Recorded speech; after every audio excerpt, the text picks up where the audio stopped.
Rajabai tower वर्षा बंगल्यापुढे झुकला. अभाविपनं मुंबईमध्ये जोरदार आंदोलन केलेलं आहे. सिनेट निवडणूक रद्द विरोधात आंदोलन करण्यात आलंय. निवडणुका रद्द केल्यामुळे आता अभाविप आक्रमक झाल्याचं चित्र आपल्याला पाहायला मिळतं आहे. राजाबाई टॉवर वर्षा बंगल्यापुढे झुकला अशा शब्दामध्ये आता अभाविपनं जोरदार आंदोलन केलेलं आहे. मुंबईत अभाविपकडनं हे आंदोलन करण्यात आलेलं आहे. सिनेट निवडणूक रद्द केल्याच्या विरोधात हे आंदोलन केलं जातं आहे. निवडणुका रद्द केल्यामुळे आता अभाविपचे कार्यकर्ते आक्रमक झाल्याची ही दृश्य आपण पाहतोय.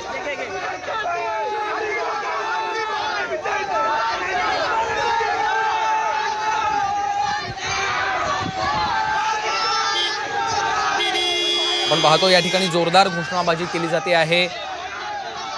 मुंबईमध्ये अभाविपकडनं आंदोलन केलं जात आहे. राजाबाई टॉवर वर्षा बंगल्यापुढे झुकला अशा शब्दामध्ये आता हे आंदोलन सुरू आहे. सिनेट निवडणूक रद्दच्या विरोधात आंदोलन केलं जात आहे. ओम देशमुख आमचे प्रतिनिधी सध्या आपल्यासोबत फोनलाईनवरनं जोडले गेलेले आहेत. ओम, आपण पाहतोय अभाविपनं आता आक्रमक भूमिका घेतलेली आहे. काय सध्याचे अपडेट्स? बरोबर आहे.